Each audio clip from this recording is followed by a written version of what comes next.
엄마 눈 좀 떠봐요, 제발. 소녀가 숨 쉬지 않는 엄마를 깨우려 차가운 숲속에 무릎 꿇고 앉아 소리쳤다. 흐느낌과 절망 속에서 한 남자의 발소리가 정적을 갈랐다. 홀로 길을 걷던 한 백만장자였다. 그 광경을 본 그는 자신의 딸을 잃었던 고통이 되살아나는 것을 느끼며 망설임 없이 그들을 돕기 위해 달려갔다. 그러나 도움을 청하는 외침으로 시작된 이야기는 가장 깊은 비극 속에서도 사랑이 싹틀 수 있음을 증명할 것이다. 태백산맥 설악골 외곽의 작은 숲 바닥에는 서리가 덮여 있었다. 해는 겨우 지평선 위로 솟아오르기 시작했고 7월의 매서운 추위는 뼛속까지 파고들었다. 7살 소녀 소피아는 필사적으로 미동도 없는 엄마 루이자의 몸을 흔들며 떨고 있었다. 한 손으로는 갓 태어난 남동생 페드로를 안고 있었는데 페드로는 계속 울음을 그치지 않았다. 엄마 눈 좀 떠봐요, 제발. 소피아가 눈물을 글썽이며 애원했고 그녀의 입김은 차가운 공기 속에서 작은 구름을 만들었다. 페드로가 울고 있어요. 배고파요. 엄마, 일어나요. 밤은 악몽 같았다. 아빠 로제리오는 지난 몇 년간 자주 그랬듯이 완전히 술에 취해 집에 돌아왔다. 하지만 이번에는 뭔가 달랐다. 출산한 지 겨우 2주밖에 되지 않았고 심각한 심장질환을 앓고 있던 루이자는 더 이상 그 상황을 견딜 수 없다고 결정했다. 로제리오가 소파에 정신을 잃고 쓰러진 틈을 타 그녀는 배낭에 옷 몇 벌을 챙기고 서류를 챙긴 뒤 소피아를 깨우고 페드로를 품에 안고 뒷문으로 나섰다. 루이자는 버스터미널까지 가서 언니 페르난다가 살고 있는 부산행 첫 버스를 탈 계획이었다. 하지만 어두운 시골길을 아기를 안고 어린아이를 이끌고 걷는 것은 예상보다 훨씬 더 힘들었다. 이미 약해진 그녀의 심장은 기능이 저하되기 시작했다. 그 작은 숲에 도착했을 때 그녀는 쉬기 위해 멈춰야 했다. 잠깐만 기다려, 내 사랑. 그녀는 쓰러진 나무 줄기에 앉아 소피아에게 말했다. 엄마는 잠깐 숨 좀 쉬어야 해. 그러나 1분은 몇 시간으로 변했다. 루이자는 해가 뜨기 직전에 의식을 잃었고 나무 줄기에서 축축한 땅으로 미끄러져 내려갔다. 소피아는 온갖 방법으로 그녀를 깨우려 했지만 아무 소용이 없었다. 이제 아기는 점점 더 크게 울고 해는 숲을 비추기 시작하면서 절망감이 소녀를 덮쳤다. 설상가상으로 소피아는 멀리서 아빠의 고함을 들을 수 있었다. 그가 잠에서 깨어나 가족이 없는 것을 알아차리고 그들을 찾아 나선 것이었다. 루이자, 소피아, 어디 있어? 술에 취해 비틀거리는 목소리가 나무들 사이로 점점 더 가까이 울려 퍼졌다. 집으로 돌아와! 여기 밖은 너무 추워. 소피아는 가슴속에서 커져가는 공포감에 남동생을 더 세게 안았다. 아빠는 폭력적이지 않았다. 그녀나 엄마를 때린 적은 없었다. 하지만 그의 방치는 다른 형태의 고통이었다. 그가 모든 돈을 술에 쓰면 냉장고에 먹을 것이 없었다. 엄마가 너무 아파 침대에서 일어날 수 없을 때 학교에 데려다 줄 사람이 없었다. 안전이나 안정감이 없었고 그저 내일이 어떻게 될지 모르는 끊임없는 불안감만 있었다. 도와줘. 누가 좀 도와줘. 소피아가 나이에 비해 훨씬 더 깊은 절망감에 찬 어린 목소리로 외쳤다. 바로 그때 대한민국에서 가장 부유한 사람 중 한 명이자 국내 최대 제약회사의 소유주인 구스타브 멘데스에 의해 운명이 개입했다. 45세의 구스타브는 사업 수완만큼이나 자선 활동, 특히 심장 연구 분야로 잘 알려져 있었다. 이는 그의 외동딸 카롤리나가 9살 때 선천성 심장병으로 세상을 떠난 개인적인 비극에서 비롯된 관심이었다. 구스타브는 설악골에 있는 자신의 공장에서 밤을 보냈는데 임상시험 단계에 들어갈 새로운 심장 약물을 직접 감독하고 있었다. 그는 숲을 가로지르는 시골길을 따라 자신의 테슬라를 운전하여 저택으로 향하던 중 소피아의 절박한 외침을 들었다. 구스타브는 망설임 없이 차를 갓길에 세우고 소리가 나는 방향으로 달려갔다. 숲의 울퉁불퉁한 지형이 달리기를 어렵게 했지만 절박한 외침이 그를 계속 나아가게 했다. 마침내 외침의 근원을 찾았을 때 그가 본 광경은 그를 얼어붙게 했다. 끊임없이 울고 있는 아기를 안고 의식을 잃은 여인 옆에 무릎 꿇고 앉아있는 겁에 질린 어린 소녀였다. 제발 우리 엄마가 안 깨어나요. 나무들 사이에서 나타난 잘 차려입은 낯선 사람을 보고 소피아가 소리쳤다. 엄마는 심장이 아파요. 엄마를 도와줘요. 구스타브는 아이를 더 놀라게 하고 싶지 않아 조심스럽게 다가갔다. 진정해 아가. 내 이름은 구스타브야.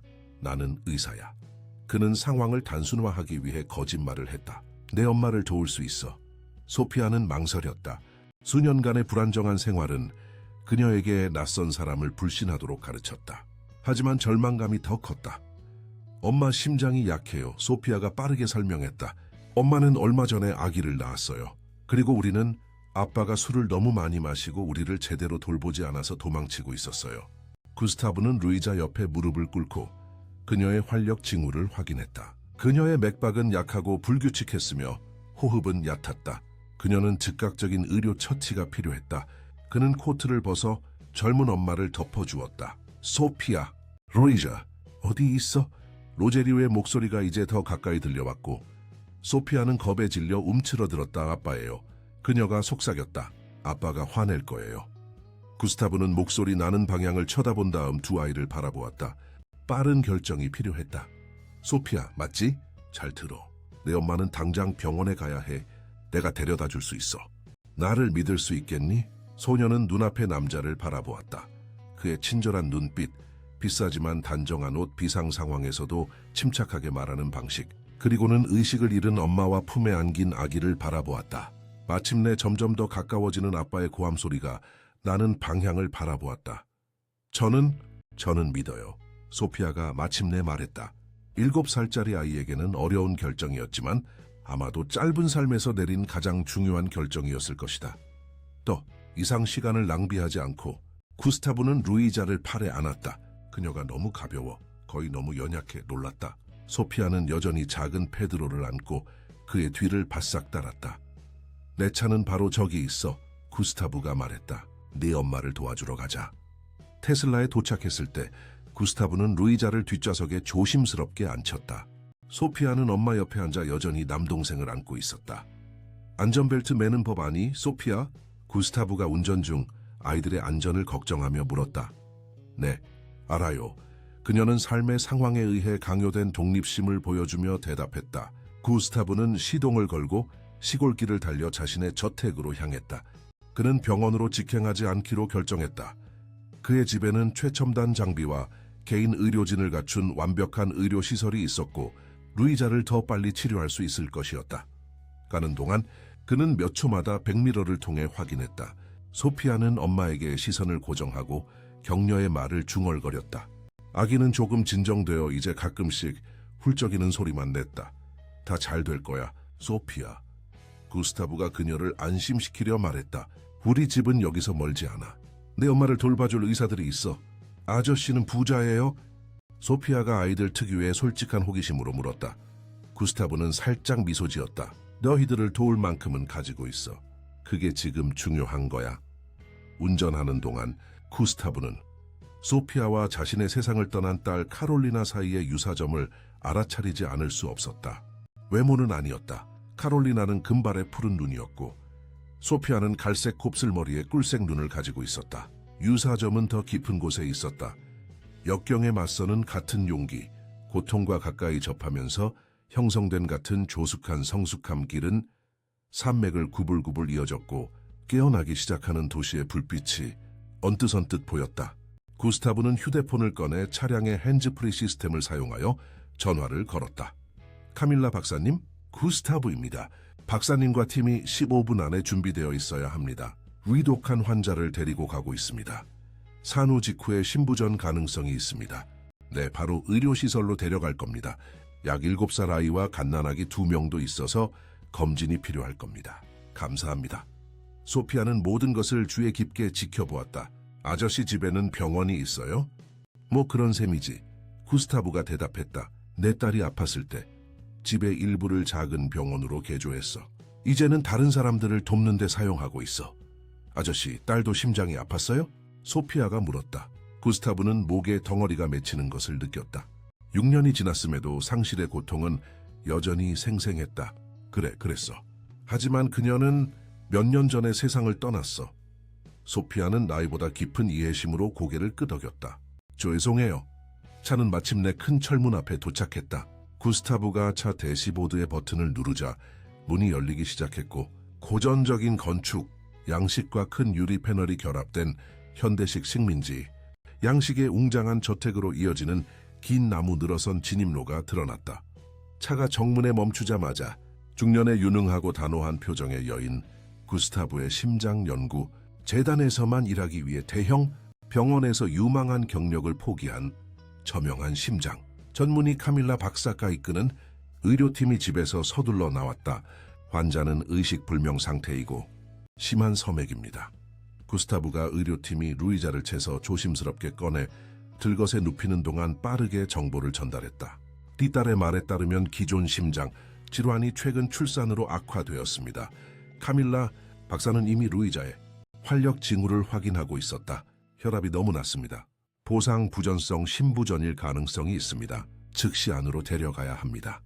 소피아는 여전히 남동생을 팔에 안고 눈을 크게 뜨고 모든 것을 지켜보았다. 구스타브가 다가가 무릎을 꿇고 그녀의 눈높이를 맞췄다. 소피아, 이제 의사들이 네 엄마를 돌볼 거야. 그동안 우리 안으로 들어갈까? 너랑 내 동생은 배고프고 추울 텐데. 소녀는 고개를 끄덕였지만 눈은 여전히 엄마가 저택 안으로 실려가는 들것에 고정되어 있었다. 엄마는 괜찮을까요? 소피아가 작고 불안한 목소리로 물었다.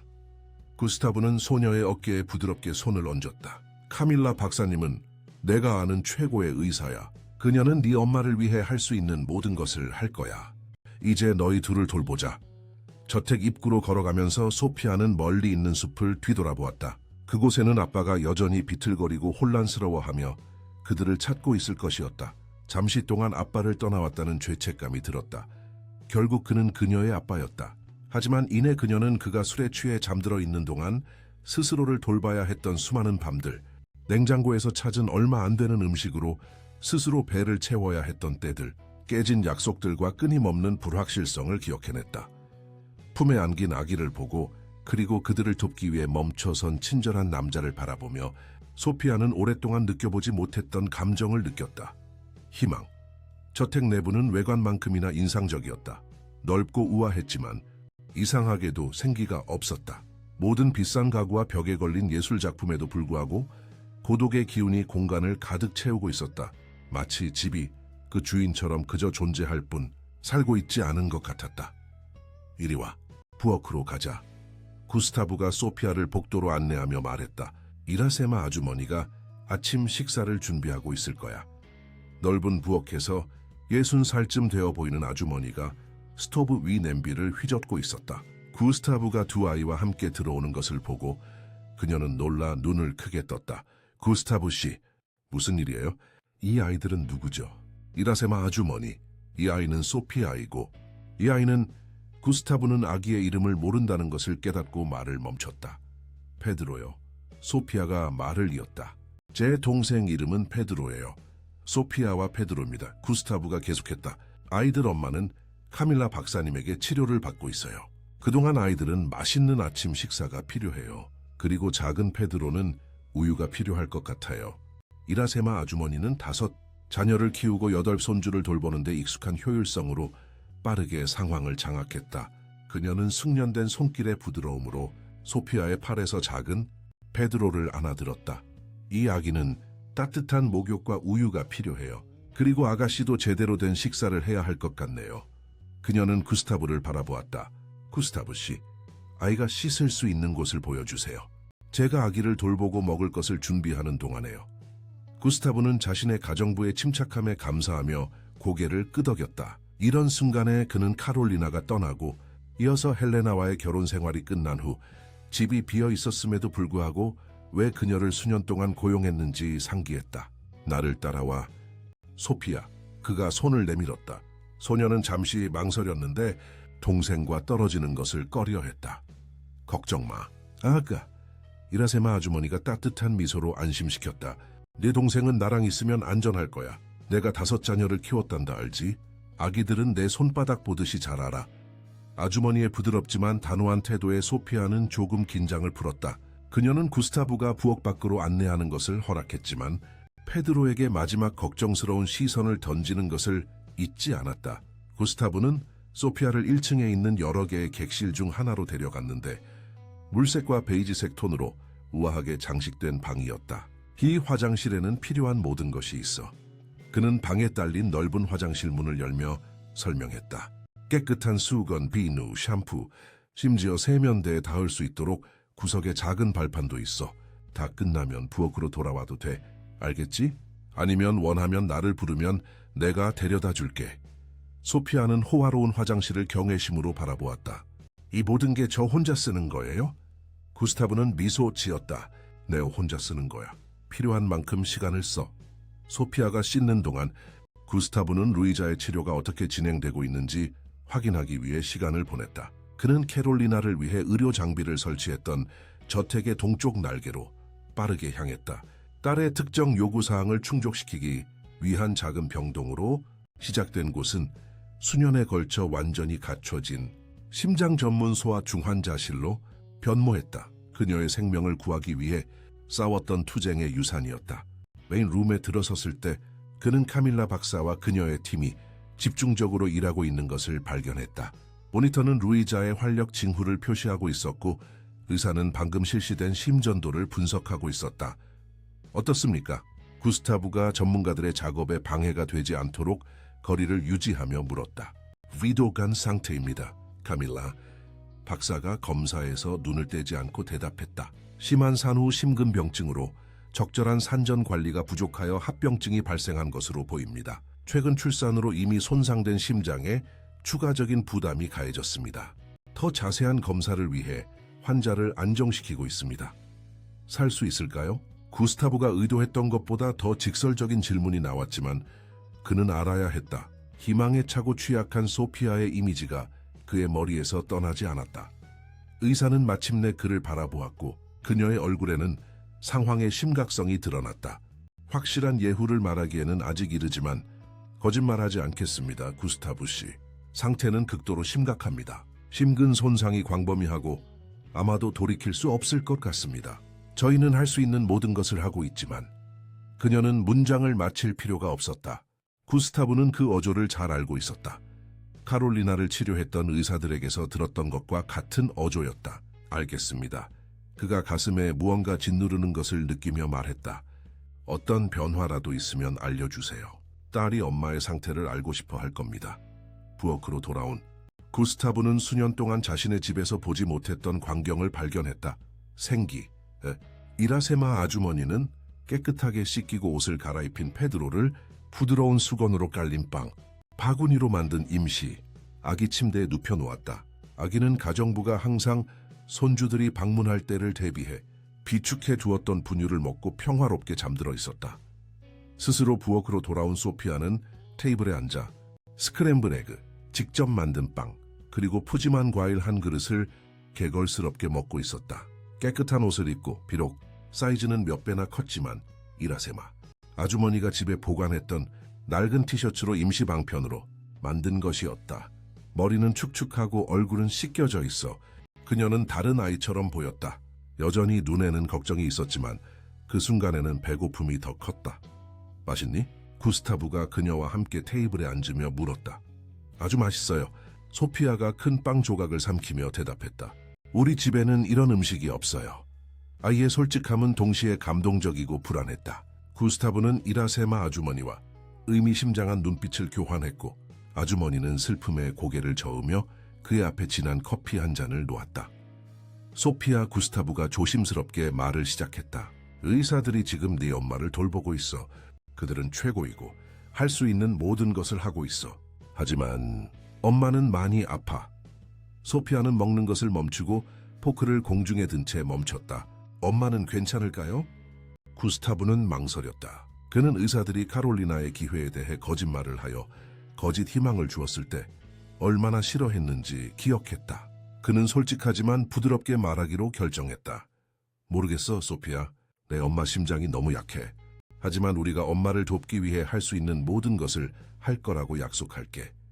소녀의 눈은 눈물로 가득 찼지만 그녀는 어린 나이에 놀라운 의지력으로 눈물을 참았다. 그녀는 조용히 고개를 끄덕이고 다시 먹기 시작했는데 이제는 더 천천히 한 입 한 입이 의식적인 노력처럼 보였다. 무거운 침묵은 현관 초인종 소리로 깨졌다. 이라세마 아주머니는 의문스러운 표정으로 구스타브를 바라보았다. 제가 나가볼게요. 그가 일어서며 말했다. 현관문을 열었을 때 구스타브는 약 60세쯤 되어 보이는 여인을 마주했다. 실용적인 단발머리에 빨간테, 안경 뒤로 진지한 표정을 짓고 있었다. 그녀는 길 건너편 이웃인 테레사 캠푸스였는데 완벽한 정원만큼이나 날카로운 혀로 유명했다. 좋은 아침이에요, 구스타브. 그녀는 들어오라는 초대도 기다리지 않고 말했다. 아까 구급차 움직이는 걸 봤어요. 여기 다 괜찮아요? 구스타브는 그녀에게 그것이 구급차가 아니라 그의 개인 의료팀이었고 그녀의 걱정은 감사하지만 불필요하다고 상기시키고 싶은 충동을 억눌렀다. 대신 외교적인 태도를 취했다. 좋은 아침이에요, 테레사. 네, 오늘 아침에 예상치 못한 상황이 있었어요. 의식을 잃은 젊은 엄마와 그녀의 어린 두 자녀를 발견했어요. 의료 처치를 위해 이곳으로 데려왔습니다. 테레사는 안경을 고쳐 쓰고 그를 유심히 살폈다. 그럼 그 아이들은 지금 어디 있어요? 엄마랑 같이 있어요? 엄마는 카밀라 박사님에게 치료를 받고 있어요. 아이들은 이라세마 아주머니와 함께 부엌에 있어요. 안전해요. 그게 걱정이시라면요. 테레사가 중얼거렸다. 수십 년간 다듬어진 회의론이 담긴 소리였다. 그 아이들의 아빠는요? 그들이 어디 있는지 알고 있어요. 구스타브는 짜증을 느꼈다. 제가 이해하기로는 그들이 도망치고 있던 사람이 바로 그 아빠였어요. 알코올 중독으로 인한 방치인 것 같아요. 테레사는 눈썹을 치켜떴다. 알겠어요. 그리고 당신은 당연히 상황을 직접 해결하기로 결정했군요. 제가 어떻게 했어야 했다고 생각하세요, 테레사? 의식을 잃은 엄마와 아이들을 숲 한가운데에 내버려 두었어야 했다고요? 이웃은 한숨을 쉬었다. 과장하지 마세요, 구스타브. 물론 당신이 그들을 도운 것은 옳은 일이었죠. 저는 그저 당신이 무슨 일에 휘말리는지 이해하고 있는지 묻는 거예요. 가족 상황은 언제나 겉보기보다 복잡해요. 그리고 법은 보통 친부모에게 유리하다는 것을 당신도 알잖아요. 저는 아무 일에도 휘말리는 게 아니에요. 구스타브가 방어적으로 말하기 시작하며 대답했다. 그저 비상 상황에서 도움을 제공했을 뿐이에요. 테레사는 오랫동안 그를 살폈다. 당신도 그게 단순히 그게 아니라는 것을 알잖아요, 안 그래요? 제가 그 아이들을 언급했을 때 당신 얼굴을 봤어요. 카롤리나에 대해 이야기할 때와 같은 눈빛이었어요. 테레사의 입에서 딸의 이름이 나오자 구스타브는 몸이 굳었다. 이건 카롤리나와 아무 상관없어요. 모든 게 그녀와 관련 있어요. 테레사가 부드럽게 대답했고 그녀의 목소리는 거의 친절함으로 변했다. 그리고 그게 잘못된 것은 없어요, 구스타브.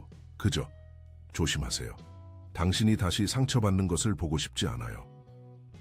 그가 대답하기도 전에 작은 인물이 그의 뒤에 나타났다. 목소리에 호기심을 느낀 소피아가 누가 문에 왔는지 보러 온 것이었다. 안녕. 테레사가 살짝 몸을 굽혀 소녀의 눈을 바라보며 말했다. 당신이 구스타브 씨가 발견한 아이들 중 한 명이군요. 소피아는 갑자기 수줍어하며 고개를 끄덕였다. 제 이름은 소피아예요. 만나서 반가워, 소피아. 나는 테레사야. 바로 길 건너편에 살아. 그녀는 길 건너편에 있는 집을 가리켰다. 구스타브의 저택보다 작지만 똑같이 우아한 건물로 꼼꼼하게 가꿔진 정원이 있었다. 뭐 필요한 거 있으면 그냥 길 건너와. 소피아는 작게 미소 지었다. 고맙습니다, 아주머니. 구스타브는 소피아의 어깨에 손을 얹었다. 소피아, 부엌으로 돌아가지 않을래? 이라세마 아주머니가 페드로를 돌보는데 도움이 필요할 거야. 동생의 이름을 듣자마자 소피아는 즉시 순종적으로 돌아섰다. 네, 안녕히 계세요, 테레사 아주머니. 소녀가 목소리 닿는 곳에서 벗어나자 테레사는 구스타브에게로 돌아섰다. 아이는 사랑스럽네요. 그리고 행동하는 걸 보니 분명히 많은 일을 겪었군요. 7살짜리 평범한 아이가 아니에요. 그래서 제가 돕고 싶은 거예요, 테레사. 아이와 동생은 제대로 돌보지 못하는 아빠보다 더 나은 대우를 받을 자격이 있어요. 자, 구스타브. 테레사가 한숨을 쉬었다. 항상 세상을 고치고 싶어 하는군요. 어떤 것들은 돈과 좋은 의도로 고칠 수 없다는 것을 당신도 누구보다 잘 알잖아요. 그 말은 예민한 신경을 건드렸다. 카롤리나를 언급하는 거라면 당신을 공격하는 게 아니에요. 테레사가 부드럽게 끼어들었다. 그저 너무 깊이 관여하기 전에 신중하게 생각하라고 부탁하는 거예요. 당신은 그 사람들을 거의 알지도 못하잖아요. 가끔은 테레사, 우리가 돕고 싶다는 것을 알기 위해 오랫동안 누군가를 알 필요는 없어요. 이웃은 잠시 더 그를 살폈다가 고개를 끄덕였다. 알겠어요. 그저 당신이 뭘 하는지 알기를 바랄 뿐이에요.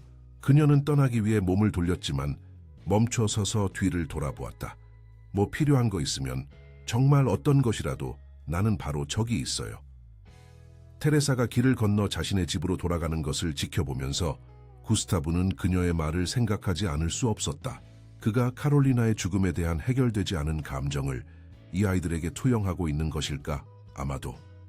하지만 그렇다고 해서 그들을 돕고 싶은 그의 욕구가 덜 정당화되는 것일까? 부엌으로 돌아온 그는 소피아가 이라세마 아주머니를 도와 설거지를 하고 있는 장면을 발견했다. 아기는 여전히 임시 바구니에서 평화롭게 잠들어 있었다. 누구였어요? 이라세마 아주머니가 소피아가 닦은 접시를 정리하며 물었다. 테레사 캠푸스요. 움직임을 확인하러 왔어요. 구스타브가 공중에 따옴표를 그리며 대답했다. 그 아주머니는 한 번도 놓치지 않지. 이라세마 아주머니가 고개를 저으며 말했다. 동네의 나무십 하나라도 제때 떨어지지 않으면 다 아는 사람이에요. 소피아는 어른들의 대화에 혼란스러워하며 번갈아 보았다. 우리 엄마는 벌써 깨어났어요? 구스타브는 테이블에 앉아 소피아에게도 앉으라고 손짓했다. 아직 아니야, 아가. 의사들이 아직 엄마를 돌보고 있어. 하지만 네가 이렇게 용감하고 페드로를 돌보는데 도움을 주고 있다는 걸 알면 엄마가 아주 기뻐할 거라고 확신해. 소녀는 칭찬에 약간 미소 지었다. 저는 항상 페드로를 돌봐요. 엄마가 제가 세상에서 가장 책임감 있는 언니라고 했어요. 엄마 말이 맞아. 구스타브가 동의했다. 너는 정말 책임감이 강해. 하지만 이제 너는 여기 안전하게 있고 도와줄 어른들도 있어. 모든 것을 혼자 할 필요는 없어. 소피아는 입술을 깨물고 이 새로운 정보를 생각했다. 그렇게 많은 짐을 혼자 짊어질 필요가 없다는 생각은 그녀에게 거의 낯설게 느껴졌다. 아빠는요? 그녀가 마침내 물었다. 아빠가 우리를 찾고 있을 텐데. 구스타브는 이라세마 아주머니와 눈빛을 교환하며 어떻게 대답해야 할지 망설였다. 가정부가 먼저 나섰다. 지금은 걱정하지 마, 아가. 그녀가 소피아 옆에 앉으며 말했다. 중요한 건 네 엄마가 필요한 치료를 받는 거고 너와 네 동생이 안전하고 잘 먹는 거야. 나머지는 나중에 해결하면 돼. 소피아는 적어도 당분간은 그 대답을 받아들이는 것 같았다. 그녀의 눈이 감기기 시작했다.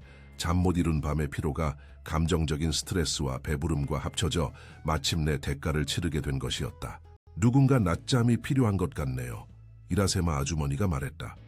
가자, 너랑 작은 아이를 좀 쉬게 해줄게.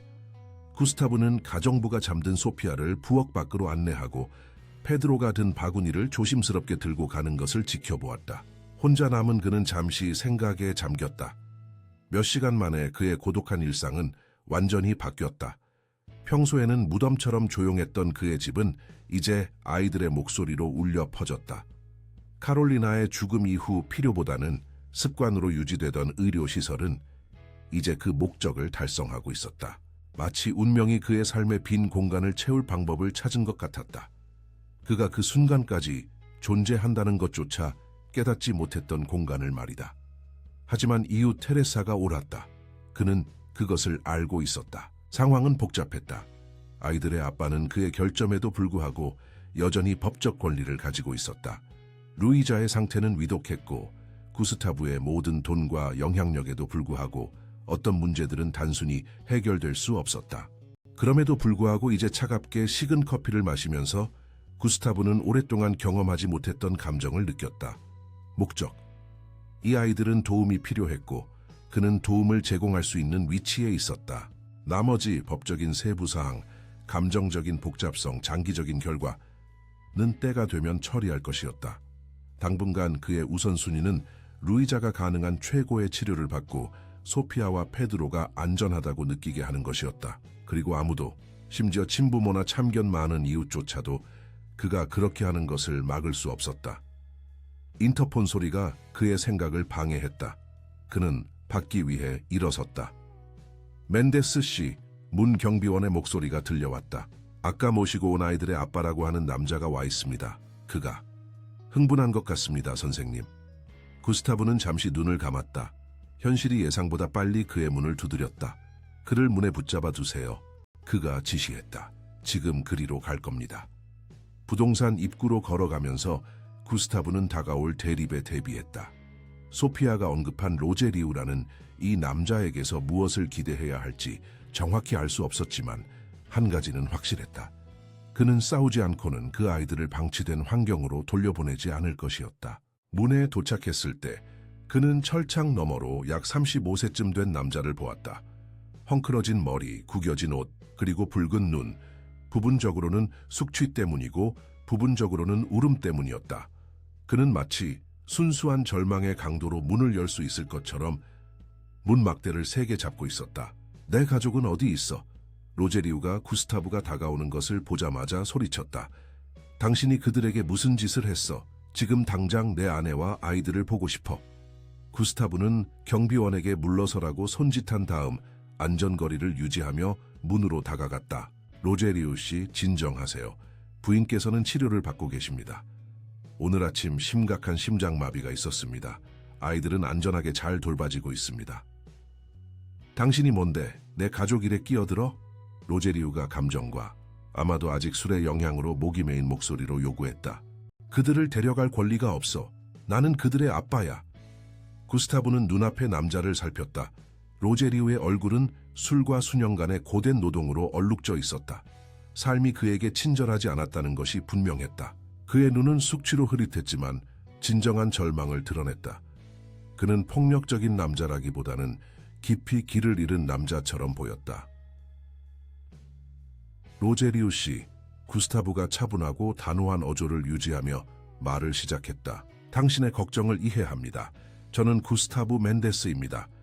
오늘 아침 도로 근처 숲에서 당신의 가족을 발견했습니다. 부인께서는 의식을 잃었고 아이들은 긴급한 도움이 필요했습니다. 그리고 누가 당신에게 그들을 데려갈 권리를 줬지? 구급차를 불렀어야 했잖아. 로제리우의 목소리는 분노와 두려움이 뒤섞여 떨렸다. 정확히 그렇게 했습니다. 구스타브가 구급차가 그의 개인 의료팀이라는 사실을 생략하고 대답했다. 부인께서는 가능한 최고의 치료를 받고 계십니다. 상태가 심각합니다, 로제리우 씨. 매우 심각합니다. 구스타브의 진지한 어조가 로제리우의 감정적인 안개를 뚫고 들어간 것 같았다. 그는 문막대를 잡고 있던 손의 힘을 약간 풀었다. 아내를 보고 싶어. 그리고 내 아이들을 돌려줘. 구스타브는 망설였다. 한편으로는 법적으로 로제리우는 가족을 볼 모든 권리가 있었다. 다른 한편으로는 아빠를 언급했을 때 소피아의 눈에 비친 두려움, 안정감이 필요한 갓난아기, 삶을 위해 싸우는 엄마를 기억했다. 로제리우 씨, 부인께서는 위독한 상태이시며 지금은 방문객을 받을 수 없습니다. 아이들은 충격적인 밤을 보낸 후 마침내 잠이 들었습니다. 당신이 좀 더 진정되었을 때 다시 이야기하는 것이 좋겠습니다. 로제리우는 좌절감에 막대를 두드렸다. 내 가족을 나한테서 떼어놓을 수 없어. 경찰을 부를 거야. 그러세요. 구스타브가 침착함을 유지하며 대답했다. 경찰관들은 당신의 아내와 아이들이 한겨울 한밤중에 왜 당신에게서 도망치고 있었는지 아는데 큰 관심을 가질 거라고 확신합니다. 그것은 계산된 허세였다. 구스타브는 경찰이 어떻게 반응할지 확신할 수 없었지만 로제리우가 자신의 알코올 중독 전력 때문에 당국의 개입을 피하고 싶어 할 것이라고 예상했다.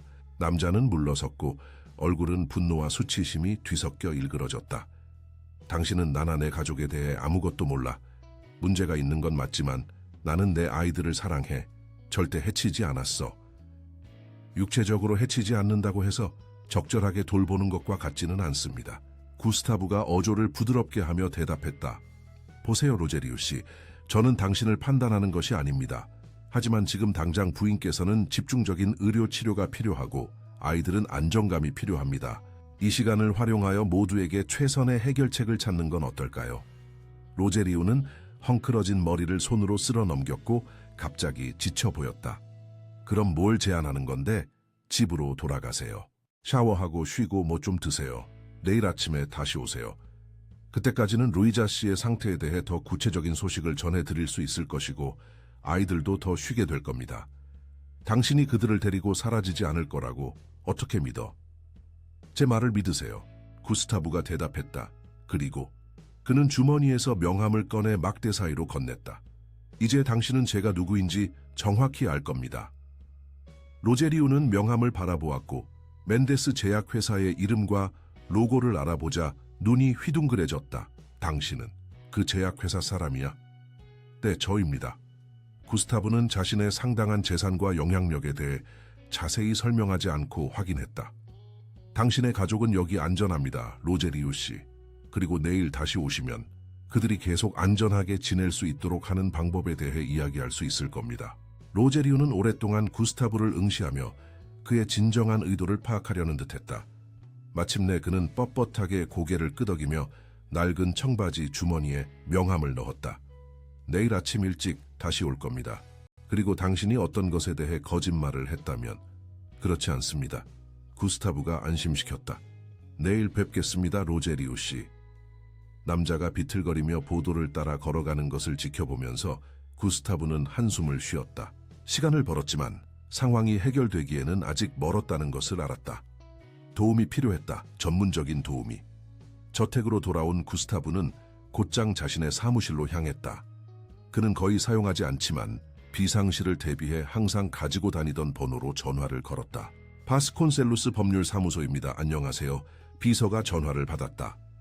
구스타브 멘데스입니다. 베아트리스 변호사님과 긴급하게 통화해야 합니다. 잠시 정적이 흘렀고 이내 멘데스 씨, 알겠습니다. 즉시 연결해 드리겠습니다. 잠시 후 베아트리스 바스콘셀루스의 단호하고 전문적인 목소리가 전화선 너머로 들려왔다. 구스타브, 놀랍네요. 뭘 도와드릴까요? 베아트리스, 제가 민감한 상황에 대한 조언이 필요해요. 그는 아침에 있었던 일, 루이자와 아이들과의 만남, 위독한 의료 상태, 로제리우의 출현을 간략하게 설명하기 시작했다. 이해하겠어요. 베아트리스가 몇 분 후 말을 가로챘다. 당신 집에 친아버지가 법적 양육권을 가지고 있는 아이들 2명이 있는데 그 아버지가 이미 아이들을 데려가겠다고 왔고 당신은 그를 돌려보냈다는 건가요? 당신이 그렇게 말하니 제가 범죄를 저지른 것 같군요. 구스타브가 방어적으로 말했다. 기술적으로는 그럴 수도 있습니다. 그녀가 전문적이지만 비난하지 않는 어조로 대답했다. 구스타브, 당신의 의도는 좋다는 것을 알지만 법적으로 당신의 입장은 취약합니다. 상황이 어떻든 간에 다른 사람의 아이들을 당신 집에 그냥 둘 수는 없습니다. 만약 엄마가 동의한다면요? 지금은 의식이 없지만 깨어나면, 만약 그녀가 깨어난다면요? 베아트리스가 부드럽게 정정했다. 당신이 설명한 바에 따르면 그녀의 상태는 극도로 심각합니다.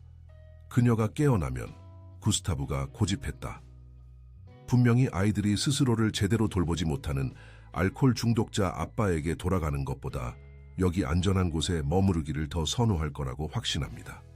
전화선 너머로 긴 침묵이 흘렀다. 구스타브, 베아트리스가 마침내 더 부드러운 목소리로 말했다.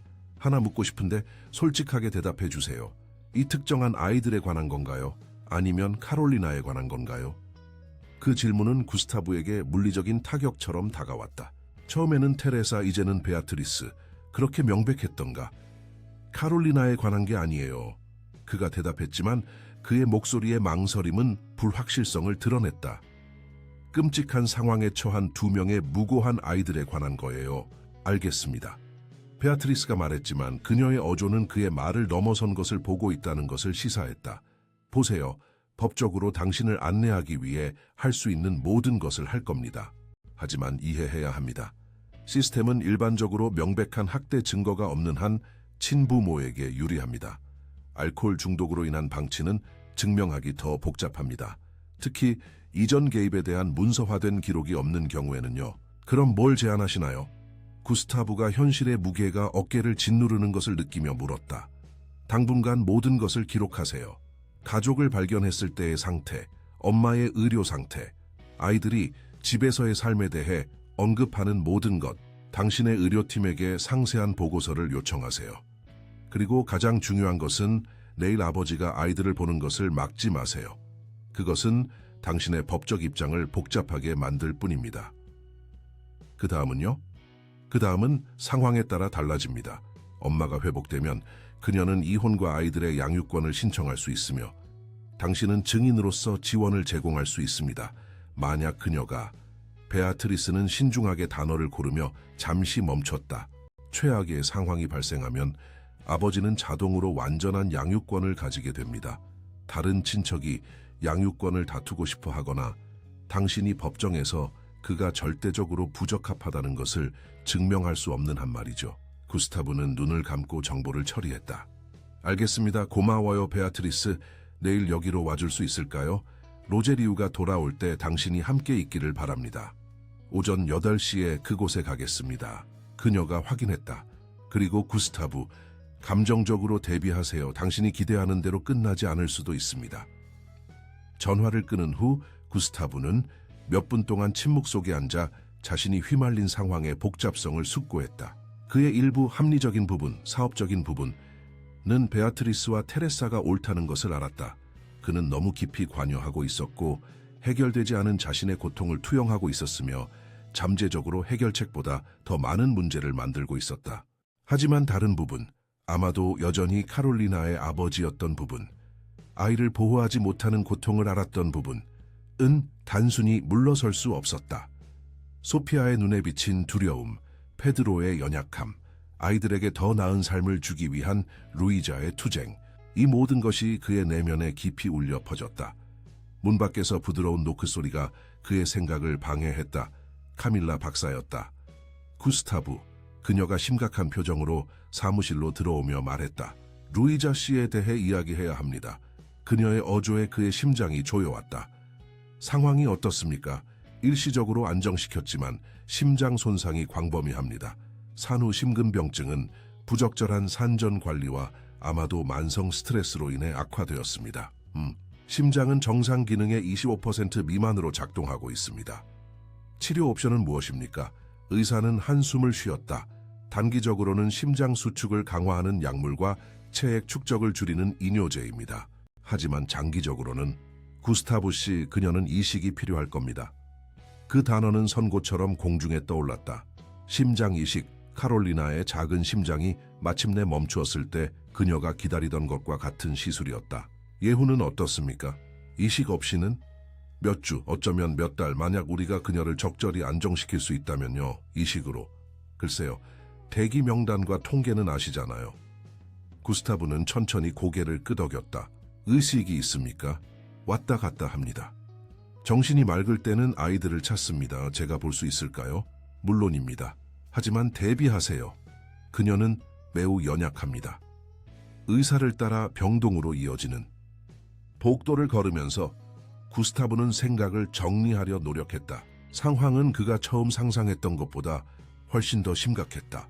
만약 루이자가 살아남지 못한다면, 그리고 그 가능성은 점점 더 희박해 보였다. 아이들의 미래는 전적으로 로제리우의 손에 달려있을 것이었다. 구스타브가 법적으로 개입하지 않는 한 말이다. 그의 저택에 설치된 중환자실은 놀랍게도 최첨단 병원의 중환자실과 비슷했다. 모니터, 생명 유지 장비, 활력 징후를 측정하는 기계들의 끊임없는 빗소리. 유일한 차이점은 여기에 환자가 단 한 명뿐이었다는 것이다. 루이자는 여러 장비에 연결되어 있었고 산소 마스크가 그녀의 창백한 얼굴 일부를 덮고 있었다. 그녀는 흰 시트 위에서 너무나 어리고 연약해 보였다. 구스타브가 그녀의 나이를 25세쯤으로 추정했지만 10대보다도 더 어려 보였다. 들리세요? 이야기하세요. 카밀라, 박사가 조용히 물러서며 말했다. 구스타브는 침대 가까이 다가가 옆 의자에 앉았다.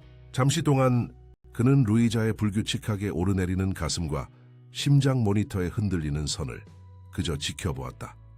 마치 그의 존재를 느낀 듯 루이자가 천천히 눈을 떴다. 소피아의 눈과 같은 갈색 눈이었다. 약물과 질병으로 흐릿했지만 여전히 단호함을 보여주는 눈이었다. 네, 아이들, 그녀가 마스크 아래에서 거의 들리지 않는 목소리로 속삭였다.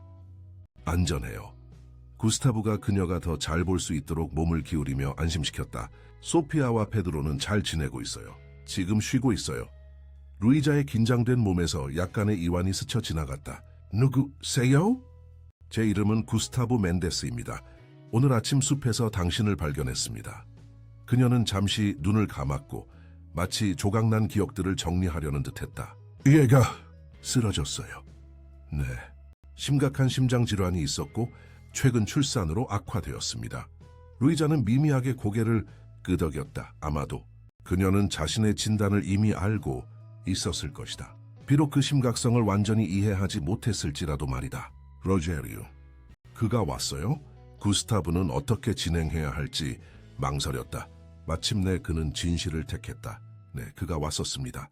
당신이 더 안정되고 아이들이 쉬고 나면 내일 다시 오라고 했습니다. 루이자의 창백한 얼굴에 걱정의 그림자가 스쳤다. 그가 취해 있었어요? 약간 흥분해 있었습니다. 구스타브가 인정했다. 하지만 당신들을 걱정했습니다. 루이자의 눈가에 눈물이 맺혔다. 그는 나쁜 사람은 아니에요. 그저 아파요. 중독되었어요. 그녀는 잠시 멈춰서 숨을 헐떡였다. 아이들을 돌볼 수 없어요. 알겠습니다.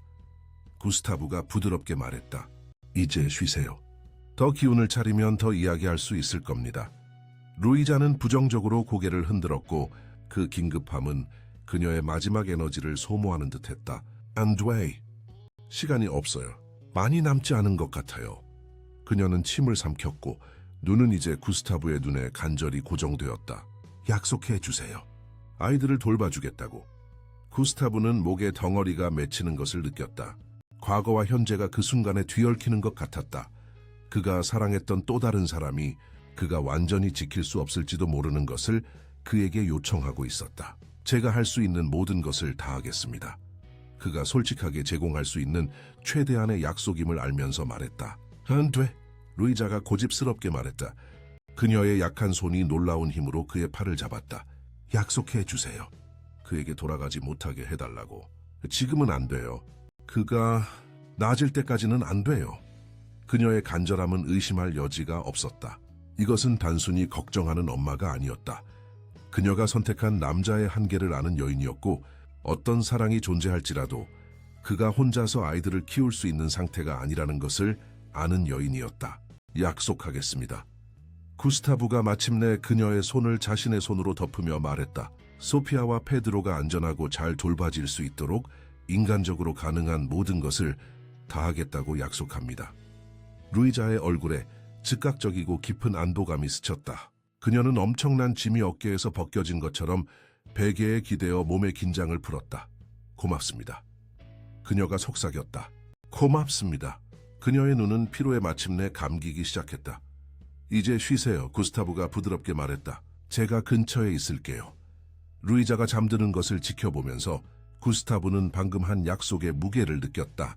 그것은 가벼운 약속도 아니었고 법적으로 쉽게 지킬 수 있는 약속도 아니었다. 그러나 젊은 엄마의 얼굴에 평화가 깃든 것을 보았을 때 그는 노력할 수밖에 없다는 것을 알았다. 조용히 방을 나서자 복도에서 카밀라 박사가 기다리고 있었다. 어떻습니까? 의사가 물었다. 돈아이들을 걱정할 만큼 의식이 있습니다. 구스타브가 대답했다. 저에게 아이들을 돌봐달라고 약속해달라고 했습니다. 의사는 이해한다는 듯 고개를 끄덕였다. 흔한 일입니다. 위독한 환자들은 종종 자신의 상황보다 사랑하는 사람들을 더 걱정합니다. 그녀는 자신의 상태를 받아들이는 것 같았습니다. 아마도 본능적으로 자신이 매우 아프다는 것을 알고 있을 겁니다. 환자들은 일반적으로 모든 의료 세부 사항을 이해하지 못하더라도 느낍니다. 구스타브는 갑자기 지쳐 얼굴을 쓸어 넘겼다. 그녀를 위해 할 수 있는 모든 것을 다해주세요, 카밀라. 비용은 문제가 되지 않습니다. 어떤 전문가라도, 어떤 실험적인 치료라도 뭐든지 당연히 그렇게 할 겁니다. 그녀가 안심시켰다. 하지만 구스타브, 모든 가능성에 대비하세요. 그는 어둡게 고개를 끄덕였고 카롤리나의 병중에 있었던 비슷한 대화들을 고통스럽게 떠올렸다. 아이들이 어떻게 지내는지 확인해 볼게요. 그가 멀어지며 말했다. 위층에서 구스타브는 이라세마 아주머니가 손님 방 중 한 곳에서 조용히 나오는 것을 발견했다. 그녀는 손가락을 입술에 대고 조용히 말하라고 지시했다. 드디어 잠들었어요. 그녀가 속삭였다. 아이는 너무 지쳐 있었어요. 불쌍하게도. 그리고 아기는 천사 같아요. 젖병을 다 비우고 돌처럼 잠들었어요. 제가 볼 수 있을까요? 구스타브가 물었답니다. 물론이죠. 하지만 소리 내지 마세요. 구스타브는 조용히 방으로 들어섰다. 소피아는 큰 더블 침대에서 잠들어 있었는데 마치 잠결에도 가능한 한 작은 공간을 차지하려는 듯 웅크리고 있었다. 관심을 끄는 것이 좋은 결과를 가져오는 경우가 드문 집에서 얻은 습관일 것이다. 침대 옆에 이라세마 아주머니가 집의 낡은 장식 바구니 중 하나로 만든 임시 아기 침대에서 페드로는 평화롭게 잠들어 있었고 작은 주먹은 얼굴 옆에 쥐어져 있었다. 그 장면은 너무나 평화롭고 너무나 옳았다. 마치 이 아이들이 그곳에 속해 있는 것처럼, 마치 저택의 빈 공간이 이 모든 시간 동안 그들을 기다리고 있었던 것처럼. 구스타브는 자신이 위험한 영역, 감정적으로, 법적으로, 도덕적으로 발을 들여놓고 있다는 것을 알았다. 하지만 잠든 두 아이를 바라보며 루이자에게 한 약속이 귓가에 울려 퍼지면서 그는 다음날 아이들을 로제리우에게 돌려주고 자신의 삶을 계속하는 것을 상상할 수 없었다. 조용히 방을 나선 그는 사무실로 돌아와 베아트리스에게 다시 전화했다. 베아트리스, 다시 접니다. 내일뿐만 아니라 가능한 한 빨리 와야 합니다. 가능한 모든 서류를 준비해야 합니다. 아이들 엄마가 의식이 있고 그들이 아버지가 제대로 돌볼 수 있는 상태가 될 때까지 아이들이 아버지에게 돌아가지 않도록 해달라고 명시적으로 요청했습니다. 구스타브. 베아트리스의 목소리는 신중했다. 이건 복잡합니다. 강한 약물 투여 상태에서의 구두 요청은 반드시 법적 효력을 가지는 것은 아닙니다. 그럼 뭘 제안하시나요? 만약 그녀가 충분히 정신이 맑다면 우리는 공식적인 문서, 선언문이나 심지어 임시 위임장을 준비할 수 있습니다. 하지만 그것은 증인이 입회하고 이상적으로는 그녀가 강한 약물 효과를 받지 않는 상태에서 올바르게 작성되어야 합니다. 가능한 한 빨리 와주세요. 구스타브가 재촉했다. 그녀가 얼마나 오래 의식을 유지할지 모릅니다. 1시간 안에 도착하겠습니다. 베아트리스가 약속했다. 기다리는 동안 구스타브는 부엌으로 가서 이라세마 아주머니가 엄청난 양의 음식을 준비하고 있는 것을 발견했다. 저녁 식사로 대대를 기다리고 있나요? 그가 느끼는 긴장을 조금이라도 풀려고 물었다. 누가 나타날지 아무도 몰라요. 그녀가 실용적으로 대답했다. 그리고 그 아이는 제대로 먹어야 해요. 나이에 비해 너무 말랐어요. 아기는 밤새 먹을 분유를 충분히 준비했어요. 베아트리스 바스콘셀루스는 약속대로 1시간 정각에 도착했다. 키가 크고 흠잡을 데 없는 자세에 항상 실용적인 우아함으로 옷을 입은 그녀는 부산 법조계에서 가장 유능한 가족법 변호사 중 한 명으로 알려져 있었다. 그녀의 전문 분야는 복잡한 양육권 소송이었고 그녀는 거의 지지 않았다. 구스타브가 저택 입구에서 그녀를 맞이했다. 이렇게 빨리 와주셔서 감사합니다. 상황이 긴급해 보입니다. 그녀가 대답하며 그를 따라 안으로 들어섰다. 아이들 엄마는 어떻습니까? 일단 안정되었습니다. 카밀라 박사님이 잠시 연락을 취할 수 있었습니다. 약물에도 불구하고 무슨 일이 일어나고 있는지 이해할 만큼 정신이 맑습니다. 베아트리스는 고개를 끄덕이며 자신의 가죽 서류, 가방을 구스타브의 사무실 책상에 놓았다. 가능하다면 그녀와 사적으로 이야기해야 합니다. 그리고 담당 의사와 예후에 대해서도 이야기하고 싶습니다. 물론이죠. 구스타브가 동의했다. 하지만 그 전에 소피아를 만나보셨으면 합니다. 아이가 깨어있나요? 베아트리스가 놀라서 물었다. 방금 깨어났습니다. 이라세마 아주머니가 먹을 것을 준비하고 있습니다. 그들은 부엌에서 소피아를 발견했는데 이라세마 아주머니가 김이 나는 수프와 직접 만든 빵을 그녀 앞에 놓는 동안 테이블에 앉아 있었다. 소피아, 구스타브가 부드럽게 불렀다. 이분은 베아트리스 박사님이야. 변호사님이시고 우리를 돕기 위해 오셨어. 소녀는 어른들을 빠르게 평가하는 법을 배운 아이의 본능적인 경계심으로 새로운 사람을 바라보았다. 안녕하세요. 그녀가 수줍게 말했다. 베아트리스는 미소 지었지만 존중하는 거리를 유지했다. 그녀는 아이들과 친밀감을 강요하려 하지 않는 유형이었다. 어려운 사건에서 그녀가 성공하는 또 다른 이유였다. 안녕, 소피아. 만나서 반가워. 아주머니가 우리 엄마가 괜찮아지도록 도와줄 거예요. 소피아가 작지만 희망에 찬 목소리로 물었다. 베아트리스는 대답하기 전에 구스타브와 짧게 눈빛을 교환했다. 저는 가능한 모든 방법으로 당신의 가족을 돕기 위해 여기 있습니다. 그녀는 지킬 수 없는 약속 대신 신중한 진실을 택했다. 소피아는 그 대답을 받아들이는 듯했고 수프에 다시 집중했다. 이라세마 아주머니는 언제나 실용적으로 기회를 포착했다. 따뜻할 때 수프 먹어, 아가. 어른들은 좀 이야기해야 해. 사무실에서 베아트리스는 서류 가방을 열고 몇 가지 서류를 꺼냈다. 상황의 긴급성과 당신이 말해준 것을 고려하여 몇 가지 옵션을 준비했습니다. 가장 실현 가능한 것은 임시 양육권 지정입니다. 엄마가 의료 상태로 인해 아이들을 돌볼 수 없는 경우 당신이 아이들의 양육권을 갖기를 바란다는 의사를 표현하는 문서입니다. 이것이 친부의 권리에 대항하여 법적 효력을 가질까요? 변호사는 망설였다. 자동적으로는 아닙니다.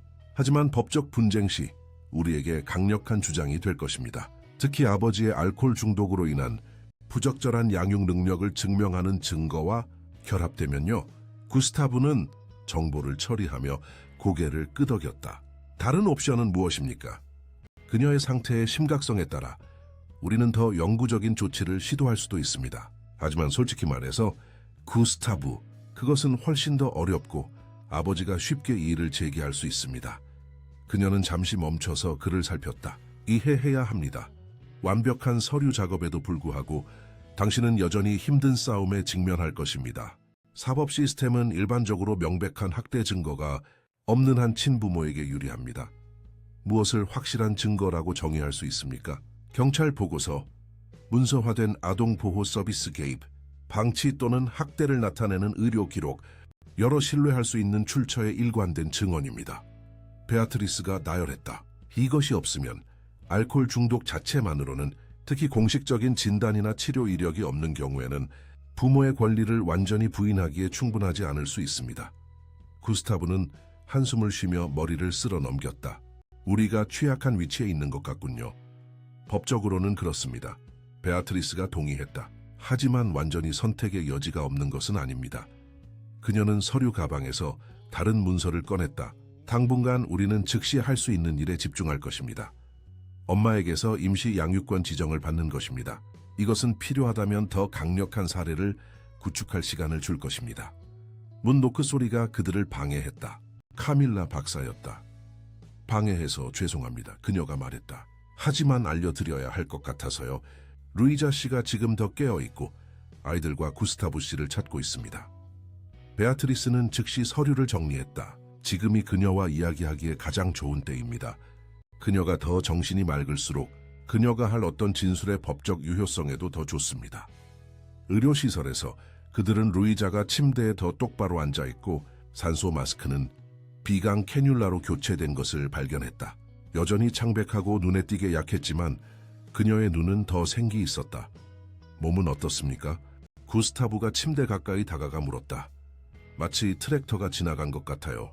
그녀가 희미하게 미소 지으며 대답했다. 하지만 이상하게도 어느 정도는 평화로워요. 그녀는 그를 바라보기 위해 몸을 돌렸다. 법원은 어땠어요? 임시 양육권을 얻었습니다. 구스타브가 알렸다. 적어도 3개월 동안 아마도 그 이상이 될 겁니다. 로제리오는 정신이 맑다는 조건에 감독해 방문할 수 있을 겁니다. 루이자는 눈에 띄게 안도하며 고개를 끄덕였다. 그는 어떻습니까? 고군분투하고 있습니다. 구스타브가 솔직하게 대답했다. 재발도 있었지만 명료한 순간도 있었습니다. 오늘 법정에서 그는 자신의 어려움에 대해 솔직하게 말했고 그것이 자신의 사건에 해가 될 수 있다는 것을 알면서도 그랬습니다. 저는 그것이 그가 아이들을 정말로 아낀다는 것을 보여준다고 생각합니다. 그는 항상 아꼈어요. 루이자가 부드럽게 말했다. 그게 로제리오의 역설이에요. 그는 깊이 사랑하지만 술은 마치 그 모든 사랑을 빨아들여 다른 사람들에게는 아무것도 남기지 않는 블랙홀을 만드는 것 같아요. 그것은 놀랍도록 정확한 비유였다고 구스타브는 생각했다. 그가 제대로 작별 인사를 하고 싶다고 했습니다. 구스타브가 언급했다. 만약 당신이 괜찮다면, 네. 루이자가 즉시 동의했다. 그러고 싶어요. 모든 것에도 불구하고 우리는 많은 것을 공유했어요. 우리는 함께 2명의 멋진 아이들을 키웠어요. 구스타브는 그녀가 이런 상황에서도 용서와 연민을 찾을 수 있는 능력에 감탄하며 고개를 끄덕였다. 이식에 대해 낙관하고 있습니까? 그가 물었다. 민감한 질문이라는 것을 알았지만 루이자가 직설적인 솔직함을 선호한다는 것을 느꼈다. 현실적으로요? 아니요. 그녀는 자기 연민 없이 그저 받아들이는 태도로 대답했다. 하지만 어느 정도는 평화로워요. 제 아이들이 좋은 손에 있다는 것을 알아요. 당신 손에, 그리고 결국에는 회복된 로제리오의 손에 있기를 바라요. 그녀는 잠시 멈췄고 숨쉬기가 더 힘들어졌다. 제가 위로받는 것이 무엇인지 아세요? 소피아가 다시 웃는 것을 보는 거예요. 집에서 어른 역할을 할 필요 없이 아이답게 지내는 것을 보는 거예요. 그것은 그 모든 것에 가치가 있어요. 구스타브는 그녀의 관점에 깊이 감동했다. 자신의 삶의 끝을 마주하고 있는 이 여인은 자녀들의 행복에서 위안을 찾고 있었다. 그 미소가 계속되도록 제가 할 수 있는 모든 것을 다하겠다고 약속합니다. 그가 안심시켰다. 그럴 거예요. 루이자가 대답했고 그녀의 눈은 피로에 감기기 시작했다. 당신은 좋은 사람이에요, 구스타브 멘데스. 우주는 우리를 당신의 길에 이유 없이 데려다 놓지 않았어요. 그녀가 잠드는 것을 지켜보면서 구스타브는 방금 한 약속의 무게를 느꼈다. 우연 또는 어떤 사람들은 운명이라고 부를 수도 있는 것. 그날 아침 그를 그 특정한 숲으로 이끌었고 그의 삶을 포함하여 여러 사람의 삶의 흐름을 완전히 바꾸어 놓았다. 카롤리나가 그의 마음에 남긴 공허함은 결코 완전히 채워지지 않겠지만 이제 그 고통 옆에는 새로운 무언가가 자라고 있었다. 목적, 연결, 어쩌면 새로운 형태의 사랑까지도. 그 후 몇 주 동안 멘데스 저택의 생활은 놀랍도록 가정적인 일상으로 바뀌었다. 소피아는 새로운 학교에 잘 적응하여 이전에 놓쳤던 교육 기회를 만회하려는 듯 스펀지처럼 지식을 흡수하는 똑똑한 학생임을 드러냈다. 이제 거의 2달이 된 페드로는 주변의 드라마와는 상관없이 이라세마 아주머니의 세심한 보살핌 아래 번성하고 있었다. 아주머니는 집에 아기가 다시 생기자 젊어진 듯 보였다. 로제리오는 정기적으로 방문했는데 처음에는 항상 법원에서 지정한 사회복지사의 감독을 받았다. 그의 공로로 그는 이 방문들에 꾸준히 술에 취하지 않은 상태로 나타났지만 구스타브는 가끔씩 경비원으로부터 받은 보고서를 통해 그가 방문 사이에 날들에도 여전히 고군분투하고 있다는 것을 짐작했다. 루이자는 계속해서 투병 생활을 이어갔고 좋은 날과 나쁜 날 사이를 오갔지만 전반적인 추세는 악화되고 있었다. 의사들은 모두에게 피할 수 없는 상황에 대비하도록 준비시켰지만 여전히 적합한 기증자라는 기적을 기다리고 있었다. 모든 것이 바뀐 것은 평범한 목요일이었다. 구스타브는 사무실에서 회사 서류를 검토하고 있었는데 카밀라 박사로부터 긴급 전화를 받았다. 기증자를 찾았습니다. 그녀는 평소 침착했던 목소리에 겨우 억제된 흥분을 드러내며 발표했다. 거의 완벽하게 일치합니다. 심장은 지금 이송 중이며 4시간 안에 도착할 겁니다. 루이자 씨를 즉시 준비시켜야 합니다. 적합한 기증자 소식은 멘데스 저택에 폭탄처럼 떨어졌다. 구스타브는 믿을 수 없었다. 몇 주간의 꾸준한 악화 끝에 모두가 피할 수 없는 상황에 대비하기 시작했을 때 터널 끝에 한 줄기 빛이 나타난 것이었다. 카밀라 박사가 묘사한 대로 의학적인 기적이었다. 가능성은 어떻습니까? 그가 목소리에 스며드는 성급한 희망을 억누르려 하며 물었다. 심장 이식에서 보장되는 것은 없습니다. 의사가 전문적인 신중함으로 대답했다. 하지만 일치율이 매우 뛰어나고 루이자 씨의 약해진 상태에도 불구하고 좋은 기회가 있다고 믿습니다. 아마도 70%의 성공률인데 그녀의 상태를 고려하면 매우 높은 수치입니다. 의식이 있습니까? 기증자에 대해 알고 있습니까? 네, 방금 알려드렸습니다. 무서워하지만 단호합니다. 수술 전에 아이들을 그리고 로제리우도 보고 싶다고 했습니다. 구스타브는 고개를 끄덕였다. 소피아를 학교에서 즉시 데려오고 로제리우에게 전화하겠습니다. 얼마나 빨리 도착해야 합니까? 수술은 3시간 후에 시작될 예정입니다. 이상적으로는 모두가 다음 1시간 안에 그녀를 볼 수 있도록 한 다음 준비를 시작하는 것이 좋습니다. 소피아는 이 소식을 희망과 신중함이 뒤섞인 채로 받아들였다. 어린 나이의 삶이 항상 행복한 결말을 가져다 주지는 않는다는 것을 너무 일찍 배운 아이의 특징이었다. 엄마는 이제 괜찮아질까요? 그녀가 구스타브의 손을 잡고 저택으로 서둘러 돌아가면서 물었다. 의사들이 최선을 다할 거야. 그가 신중하게 단어를 고르며 대답했다. 내 엄마는 매우 강하고 용감해. 이제 엄마를 위해 많이 빌어야 해. 저택에 도착했을 때 그들은 로제리우가 이미 입구에서 기다리고 있는 것을 발견했다. 그의 얼굴은 창백하고 긴장되어 있었다. 구스타브가 놀랍게도 그는 분명한 불안감에도 불구하고 완전히 술에 취하지 않은 상태였고 눈은 맑고 초점이 맞춰져 있었다. 메시지 받자마자 왔어요. 그가 초조하게 손을 비비며 말했다. 정말이에요? 아내를 위한 심장을 찾았다고요? 네, 구스타브가 확인했다. 수술은 몇 시간 후에 시작됩니다. 그녀는 수술 전에 우리 모두를 보고 싶다고 했습니다. 루이자의 방은 긴장된 희망으로 가득 차 있었다. 창백함과 분명한 연약함에도 불구하고 젊은 엄마의 눈에는 새로운 빛, 지난 몇 주간의 체념 속에서 사라졌던 단호함의 빛, 있었다. 내 사랑하는 아이들. 소피아와 페드로가 그녀 옆으로 데려와지자 그녀가 말했다. 이제 2달이 되어 더 깨어있는 아기는 주변에서 벌어지는 드라마를 알지 못하고 호기심 어린 눈으로 주위를 둘러보았다. 소피아는 엄마를 조심스럽게 안았다. 마치 작은 손길에도 엄마가 부서질까 두려워하는 듯했다. 엄마는 이제 괜찮아질까요? 그녀가 구스타브에게 했던 질문을 반복했다. 나는 온 힘을 다해 싸울 거야. 루이자가 딸의 머리를 떨리는 손으로 쓰다듬으며 약속했다. 그리고 어떤 결과가 나오든 내가 세상에서 가장 사랑하는 건 너라는 걸 알아줬으면 해. 너와 내 동생은 내가 살면서 한 일 중 최고야. 소피아의 눈은 눈물로 가득 찼지만 그녀는 용감하게 눈물을 참았다. 저도 엄마 사랑해요. 로제리우는 그 친밀한 순간에 자신의 자리가 확실치 않은 듯 약간 떨어져 있었다. 루이자는 그를 알아차리고 손을 내밀었다. 로제리우. 그녀가 부드럽게 불렀다. 이리 와요. 당신도 이 가족의 일부예요. 그는 망설이며 다가갔고 내밀어진 손을 자신의 손으로 잡았다. 루이자, 나는 지금은 아무 말도 할 필요 없어요. 그녀가 부드럽게 말을 가로챘다. 그저 모든 것에도 불구하고 당신이 이 아이들을 사랑한다는 것을 결코 의심하지 않았다는 것을 알아줬으면 해요. 그리고 당신 안에 어딘가에 수년 전에 제가 알았던 그 좋은 남자가 있다는 것을요. 로제리우는 고개를 숙였고 눈물을 참지 못했다. 다시 그를 찾으려고 노력하고 있어요. 그가 중얼거렸다. 맹세코 노력하고 있어요. 알아요. 루이자가 약하게 그의 손을 잡으며 대답했다. 그리고 당신을 믿어요. 구스타브는 복잡한 감정으로 그 장면을 지켜보았다. 이 부서진 가족이 위기에 순간에 다시 모이는 방식에는 깊은 감동이 있었다. 모든 어려움에도 불구하고 결코 완전히 끊어지지 않았던 유대감. 멘데스 씨, 루이자가 그에게 몸을 돌리며 불렀다. 잠시 이리로 와주실 수 있나요? 그는 침대 반대편으로 다가갔다. 이 가족적인 순간에 거의 침입자처럼 느껴졌지만 루이자는 곧 그 느낌을 없애주었다. 고맙다고 하고 싶어요. 그녀가 약하지만 분명한 목소리로 말했다. 의료적인 보살핌이나 제 아이들에게 집을 열어준 것뿐만 아니라 많은 사람들이 그저 외면했을 때 우리에게서 가치를 찾아주셔서요.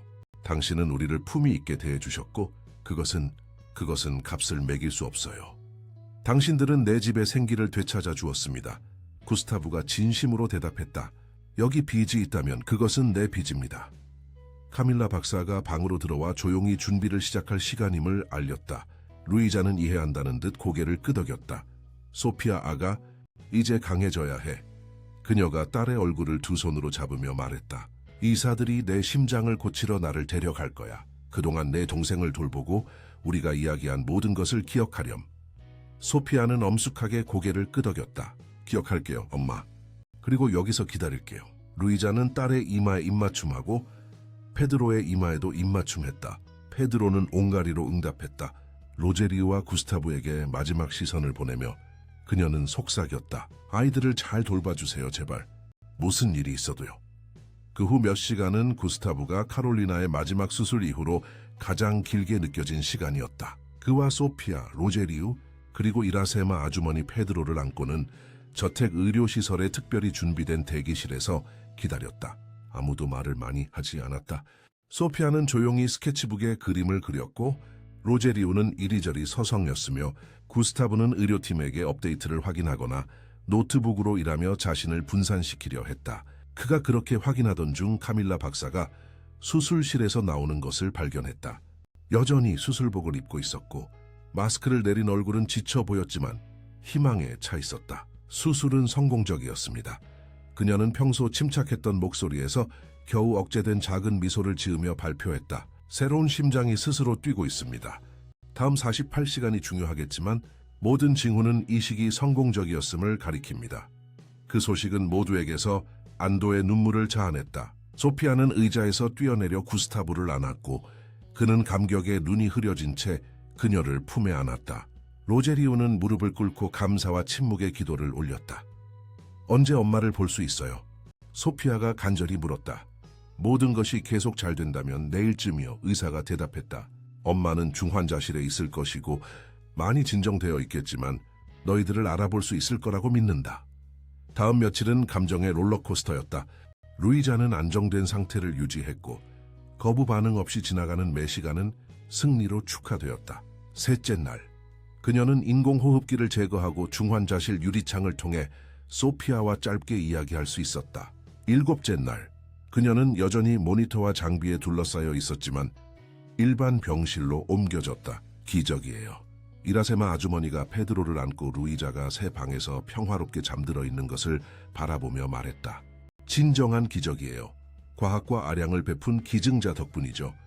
구스타브가 부드럽게 정정했다. 하지만 내 기적처럼 느껴집니다. 루이자가 힘을 되찾으면서 새로운 역학관계가 형성되기 시작했다. 로제리오는 전 아내의 투병에 영감을 받아 회복 노력을 강화했다. 그는 알코올 중독 치료를 위한 입원 프로그램을 신청했는데 구스타브가 부분적으로 자금을 지원했다. 로제리오는 처음에는 저항했지만 결국 자녀들의 미래에 대한 투자로 받아들였다. 몇 주는 몇 달로 변했다. 최종 양육권, 심리는 루이자의 상태가 완전히 안정되고 로제리오가 치료 프로그램을 마칠 때까지 상호 합의에 따라 연기되었다. 그동안 소피아와 페드로는 구스타브의 보살핌 아래 있었고 회복 중인 엄마를 정기적으로 방문했다. 이식 6개월 후 루이자는 구스타브가 숲에서 발견했을 때의 연약한 여인과는 알아볼 수 없을 정도로 변해 있었다. 그녀의 피부는 다시 생기를 되찾았고 머리카락은 다시 빛났으며 그녀의 눈에는 소피아가 물려받은 그 생기가 있었다. 여전히 면역 억제제와 정기 검진이 필요했지만 저택 안에서 점점 더 자유롭게 움직이며 아이들과 시간을 보내고 모든 짐을 혼자 짊어질 필요 없는 환경에서 엄마가 되는 법을 다시 배우고 있었다. 로제리우도 변해 있었다. 3개월간의 입원 프로그램을 마친 후 그는 150일 이상 금주 상태를 유지하고 있었다. 그의 개인적인 기록이었다. 그는 구스타브의 인맥 중 한 명이 소개해준 대로 고급 주택 단지에서 유지 보수 관리자로 안정적인 직업을 얻었다. 점차적으로 그는 자존감과 아이들과의 관계를 재건하고 있었다. 평온한 일요일 오후, 구스타브는 루이자, 로제리우, 소피아, 페드로 이제 생후 8개월 된 웃음 많은 아기, 이라세마 아주머니 심지어 이제 집의 상주 인사가 된 이웃 테레사까지 모두 거실에 모았다. 여러분 모두와 이야기할 중요한 것이 있습니다. 구스타브가 눈에 띄게 긴장하며 말을 시작했다. 자신감 넘치는 사업객에서는 좀처럼 볼 수 없는 모습이었다. 모두가 호기심 어린 눈으로 그를 바라보았다. 이제 거의 8살이 되어 몇 달 전에 겁에 질린 소녀보다 훨씬 더 말이 많고 자신감 넘치는 소피아는 소파 가장자리에 앉아 주에 깊게 들었다. 지난 몇 달 동안 이곳에서 놀라운 일이 일어났습니다. 구스타브가 계속했다. 낯선 사람들이 가족이 되었습니다. 그날 아침 숲에서 우리 중 누구도 상상할 수 없었던 방식으로요. 루이자는 부드럽게 미소 지으며 고개를 끄덕였다. 운명이든 우연이든 아니면 무엇이든 저는 그것에 영원히 감사합니다. 제가 제안하고 싶은 것은 어떤 식으로든 계속 이렇게 지내자는 것입니다. 구스타브가 신중하게 단어를 고르며 말했다. 법적으로 양육권 상황은 아직 계류 중입니다. 루이자는 놀랍게 회복하고 있고 로제리오는 놀라운 발전을 이루었습니다. 기술적으로 이제 제 삶에 대한 당신들의 참여는 더 이상 필요하지 않습니다. 소피아는 놀란 듯 보였다. 아저씨는 우리가 떠나기를 원해요? 아니 절대 아니야. 네. 구스타브가 서둘러 설명했다. 사실 나는 그 반대를 제안하는 거야. 이 집은 한 사람이 살기에는 너무 커. 그리고 지난 몇 달 동안, 수년 동안 텅 빈 집이었던 이곳이 마침내 다시 집이 되었어. 그는 계속하기 전에 깊은 숨을 들이쉬었다. 제가 제안하는 것은 일종의 비전통적인 가족 배치입니다. 루이자와 아이들은 이곳에 계속 살면서 루이자는 최고의 의료 서비스를 받고 아이들은 안정감을 가질 수 있습니다. 로제리오는 회복을 계속하면서 이 부동산에 자신의 공간을 가질 수 있습니다. 쉽게 개조할 수 있는 게스트하우스가 있습니다. 그리고 우리 모두가 함께 이 아이들을 키우는 것입니다. 그의 말에 놀란 침묵이 이어졌다. 왜요? 로제리오가 마침내 물었고 그 단순한 질문에는 여러 겹의 의미가 담겨 있었다. 왜 우리를 위해 그렇게 하는 건데요? 구스타브는 희망에 찬 큰 눈으로 자신을 바라보는 소피아와 이라세마 아주머니 품에서 즐겁게 온갈거리는 페드로를 바라보았다. 여러분은 카롤리나가 세상을 떠났을 때 제가 영원히 잃어버렸다고 생각했던 것을 돌려주었습니다. 목적, 가족, 과거의 가치는 대신 미래를 바라볼 이유를요. 그는 잠시 멈춰서 적절한 단어를 찾았다. 저는 아무도 대체하거나 가족을 사는 것을 시도하는 것이 아닙니다. 어떤 사람들이 제안했듯이요. 저는 그날 우리를 묶어준 우연이 우리 모두보다 더 현명했을지도 모른다고 제안하는 것뿐입니다. 루이자는 로제리우와 눈빛을 교환했고 그들 사이에는 침묵의 소통이 흘렀다. 수년간의 역사를 공유한 사람들만이 가질 수 있는 종류의 소통이었다. 양육권 분쟁은요? 루이자가 실용적으로 물었다. 우리는 친선적으로 그것을 마무리할 것을 제안합니다. 구스타브가 대답했다. 소피아와 페드로에게는 4명의 어른이 그들의 행복에 헌신하고 있다는 것을 인정하는 합의서와 함께요. 엄마, 아빠, 비할데 없는 의붓 할머니. 그는 감격에 콧방귀를 뀌는 이라세마 아주머니에게 미소 지었다. 그리고 글쎄요, 제가 그들에게 어떤 존재가 되든지 간에 대부님이며 소피아가 갑자기 제안했다. 동화 속에서처럼요, 아시죠? 가장 필요할 때 마법처럼 나타나서 도와주는 분이요. 구스타브는 목에 덩어리가 맺히는 것을 느꼈다. 소피아, 나는 그것이 정말 마음에 들어. 루이자는 천천히 자리에서 일어나 구스타브에게 다가갔다. 당신은 우리의 생명을 구했습니다. 말 그대로 제 생명을, 그리고 비유적으로 제 아이들의 생명을요. 그리고 이제 더 많은 것을 제안하고 있습니다. 그녀는 그의 두 손을 자신의 손으로 잡았다. 구스타브 멘데스 씨, 제가 모두를 대표해서 말하건대 당신의 가족이 되는 것은 영광일 것입니다. 로제리우도 일어섰고 눈에 띄게 감격했지만 금주에서 찾은 새로운 힘으로 자신을 통제하고 있었다. 거짓말은 하지 않겠습니다. 제 안의 어리석은 남성적 자존심이 여전히 제가 가족을 혼자 돌볼 수 있어야 한다고 말하며 싸우고 있습니다. 하지만 지난 몇 달은 저에게 많은 것을 가르쳐 주었습니다. 때로는 온 마을이 필요하다는 것을 포함해서요. 그리고 제 아이들이 이런 마을을 가질 수 있다면. 그는 구스타브에게 손을 내밀었다. 제 모든 결점을 받아주신다면 저는 함께하겠습니다. 구스타브는 내밀어진 손을 잡았고 중요한 원이 닫히는 것을 느꼈다. 우리 모두에게는 결점이 있습니다, 로제리우. 중요한 것은 우리 모두가 아이들을 위해 더 나아지려고 노력할 의지가 있다는 것입니다. 모든 장면을 주의 깊게 지켜보던 소피아는 갑자기 소파에서 뛰쳐나와 모두를 안았다. 그녀의 작은 팔은 동시에 3명의 어른을 감싸려고 애썼다. 그럼 우리 모두 함께 사는 거예요? 거대한 가족처럼요? 뭐 그런 셈이지. 루이자가 딸의 머리를 쓰다듬으며 웃었다. 비전통적인 가족이지만 그래도 가족이야. 튼 그날 밤 아이들을 좋아하는 이야기로 재워주고 페드로가 이제 임시 바구니가 아닌 진짜 아기 침대에서 평화롭게 잠들어 있는 것을 확인한 후 구스타브는 자신의 사무실에 앉아 1년도 채 되지 않아 자신의 삶이 겪은 놀라운 변화를 생각했다. 과거에 갇힌 고독한 남자에서 그는 복잡하고 예상치 못한 가족 구성원의 일부가 되었다. 그의 책상 위에는 최근 사진이 있었다. 소피아가 페드로를 안고 활짝 웃고 있고 그들 뒤에는 루이자와 로제리우가 서 있으며 옆에는 이라세마 아주머니, 그리고 그 자신이 그 그림을 완성하고 있었다. 그가 어렸을 때 상상했던 가족은 아니었고 사회가 정상이라고 여길 만한 것도 아니었지만 그것은 진짜였고 그의 것이었다. 이 사진 옆에는 더 오래된 사진이 있었다. 9번째 생일날 웃고 있는 카롤리나, 그녀가 축하했던 마지막 생일이었다. 수년 동안 그 이미지를 보는 것은 고통만을 가져다 주었다. 이제 고통이 완전히 사라지지는 않겠지만 그 옆에는 새로운 무언가가 자라고 있었다. 목적, 연결, 어쩌면 새로운 형태의 사랑까지도. 그 사랑은 그녀의 기억을 결코 줄이지 않고 새로운 통로를 찾은 것이었다. 그의 책상에 있는 인터폰이 부드럽게 울렸다. 구스타브 씨, 이라세마 아주머니의 목소리가 들려왔다. 소피아가 깨어났어요. 악몽을 꿨대요. 당신을 찾고 있어요. 지금 바로 간다고 전해주세요. 그가 즉시 일어서며 대답했다. 복도에서 그는 소피아의 방으로 향하는 루이자도 발견했다. 그들은 이해의 미소를 교환했다. 오늘 밤 그녀는 우리 둘 다 필요할 것 같아요. 루이자가 말했다. 그럴 것 같아요. 구스타브가 동의했다. 그들은 함께 소피아가 기다리는 방으로 들어갔다. 그녀의 눈은 여전히 눈물로 축축했지만 그들을 보자마자 빛났다. 페드로는 옆방에서 평화롭게 잠들어 있었고 로제리우는 최근 그의 집착이 된 회복 관련 책들을 읽으며 새로 개조된 게스트하우스에서 아마도 아직 깨어 있을 것이었다. 그들 모두는 각자의 방식으로 있어야 할 곳에 정확히 있었다. 피가 아닌 선택으로 만들어진 가족, 모두에게 두 번째 기회. 그리고 이 모든 것은 추운 겨울 아침, 절박한 소녀가 도움을 요청했고 누군가 멈춰서서 들어주었기 때문이었다. 이야기 끝.